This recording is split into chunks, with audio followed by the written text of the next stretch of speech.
Hey there, welcome to CandTCollectibles IMC. Hope you're doing well. So, it seems like a good night to talk some baseball, maybe have a beer, and I just wanted to go over a few names that I'm looking at right now and why I'm looking at them. And it's no pump and dump or anything like that because I don't sell, but maybe I will this year a little bit.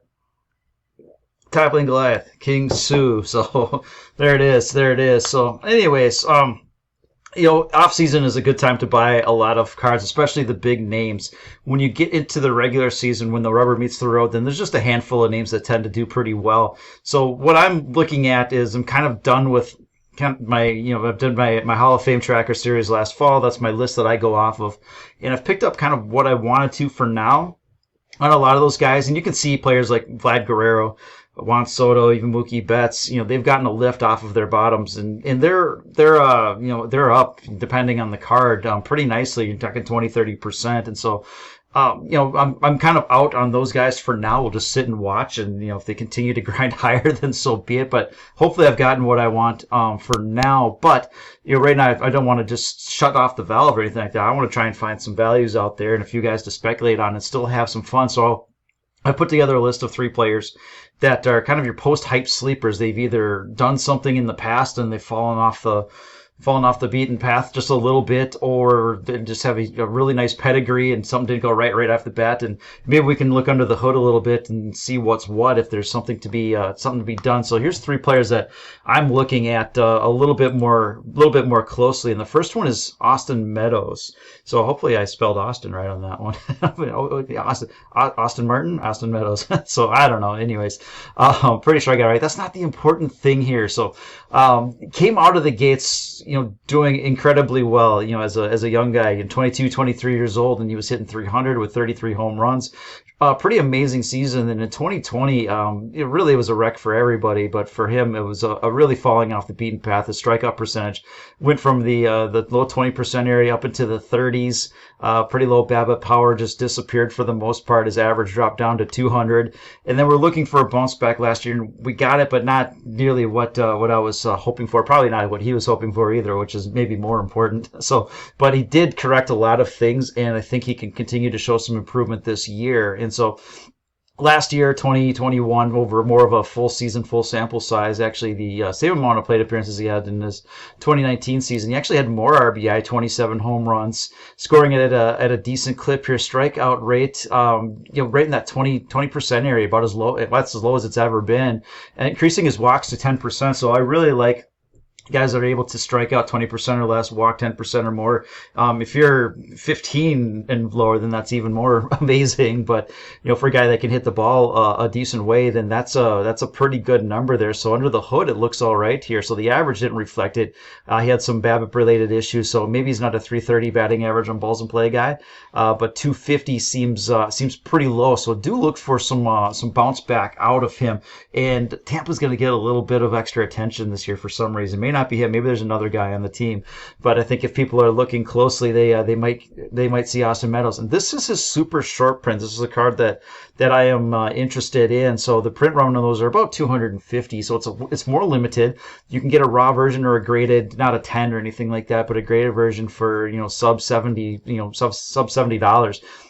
And if he's able to do anything, if people are able to look at this, and if he hits 30 home runs and he starts hitting 270 or something like that, where the projections kind of have him at, this is a top 20 outfielder. Now, Avasil Garcia is a top 20 outfielder, and he doesn't get a whole lot of hobby love, and he's a little bit older, so this is kind of a use it to exit, but I think his cards present pretty decent value here. So you can look at his swing profile. He's back to where he was those first couple of years when he was all world, basically, one of the better prospects in the game.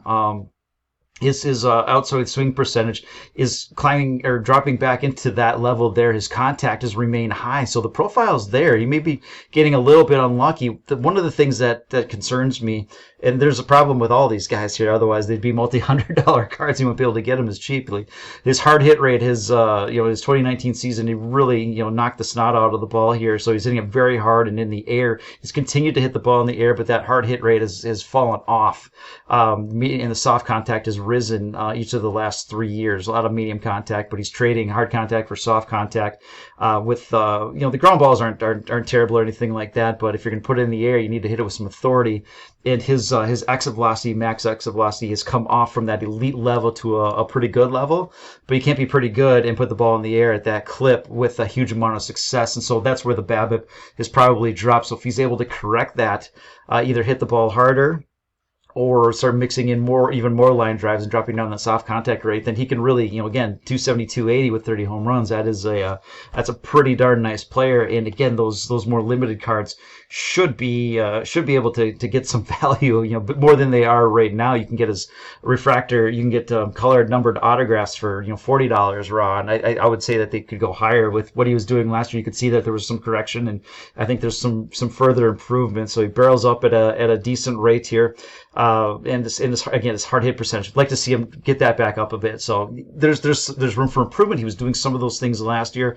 Let's see if he can keep it going. But that's a player that I'm looking at. All right, number 2 on my list, and they're not really in any order or anything like that. And these are just a couple of the guys I'm looking at here. So Gavin Lux, who this is a 70 grade prospect. Okay, came up and didn't do too much at first here. Had some injuries, didn't get a lot of playing time.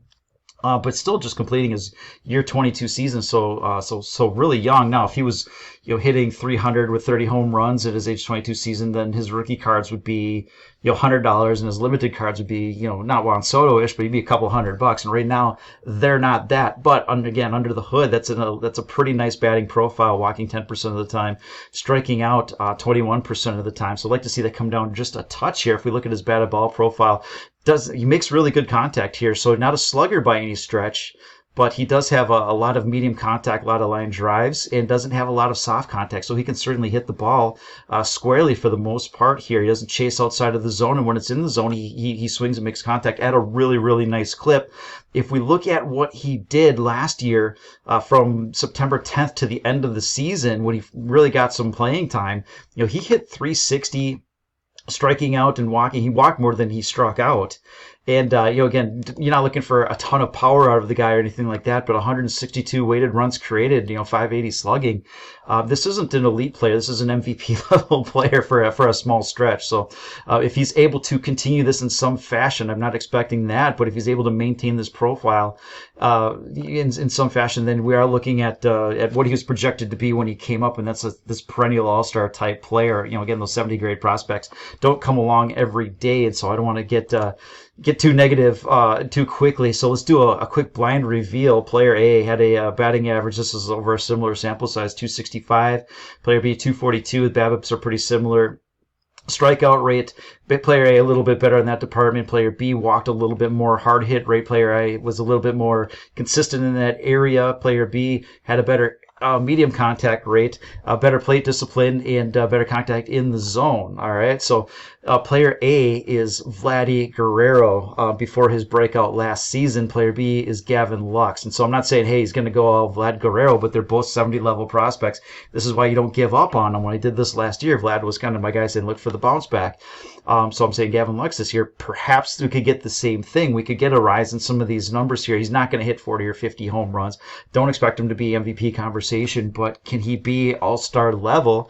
I think it's certainly in there. And one of the things that I like about him is his cards are starting to potentially put in the bottom. You can get his refractor, chrome refractor, or PSA 10 for $25, $27, something like that. How much lower are they going to go? I mean, they can go lower, but now you're below grading cost at that point here. And so, again, grinding lower, but I think you have a decent bottom here. So if you can get in that $20, $25 area, or right in here, it looks like it's probably at least worth a shot. And so, again, a lot of these cards are, I'm not going to say they're cheap, because if they don't do anything, then they're fairly priced, right? They're inexpensive. Your risk is $27 on this card. So, if he's able to do something, and it looks like he's able to put something together, as at least indicated by the way he finished up the season, then we've perhaps got something there. All right, we'll wrap it up with Mr. Joe Adell. This is his Bowman's Best refractor. So for a guy that swings at everything, honestly, striking out 23% of the time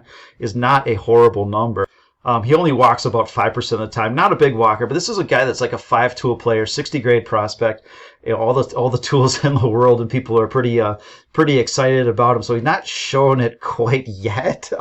But again, just 22 years old, and I think he's going to get he'll get some decent opportunity. The Angels are starting to bring in some talent here, and when the season, if it opens back up, might bring a few big dogs, so he'll have to hit the ground running a little bit. But a couple of things that we want to point out: the ground ball rate. He beats the ball on the ground, but he can beat it out. He's fast enough for it. A lot of medium contact. Soft contact's a little higher than you want, and and the hard contact isn't where you want for a slugger for the most part. But he does have a lot of nice exit velocity numbers here. His swing percentage, he's swinging out. He swings at crap. All right, he swings at everything. He's making contact at a good clip is pretty amazing. But I wanted to show from August to the kind of towards the end of the season for him. He was hurt, so you give him a couple of weeks to come back. And the way he was finishing up, hitting 300 with the 134 weighted runs created with a couple of bombs, I mean, he showed what he can do, all right? So he finished up pretty strong. And so with his cards, again, I'm not looking for world beater. Here's this guy that's going to light it on fire. But that Bowman's Best Atomic Refractor, these are case hits. You can get them for $8 or $9 right now. You can get his Topps Chrome Black in I like the green Atomic Refractor. Those are numbered to 99. Those are $25. And so if he's able to do anything, these cards should at least have some value here. So you can see some of his other cards here. His Bowman Draft, the Chrome Refractor and a PSA 10 is actually getting a pretty good lift here. So think Gavin Lux. He was kind of in this area as well. But this one's getting a pretty nice top. It's towards the top of the range on lower volume, so he'll have to actually prove it, I think, if this is going to keep going. But a lot of his other cards, especially in the raw, are ripe for that risk reward in dollar terms. Like, do you care if you spend $10 on something and never see it and it doesn't do anything, right? So from dollar perspective, it's not a big deal. Percentage terms, if it doubles, then you made $10, and again, that's not a big deal here. But these are setting up as some low value plays that I'm looking at. So thanks for watching. I just want to talk a little baseball. If you like this content, like, subscribe, do all that kind of good stuff. I'm trying to make my way to, I'm not trying too darn hard, but trying to get to 300 without calling everybody in the hobby, calling them out for like bestiality, or even worse, like putting ketchup on a nice steak or anything like that. Just trying to do it the right way here. So if you like this, like, subscribe. There goes my screen. I guess that means that's the end of it. Have a good night. We'll talk to you later. Bye.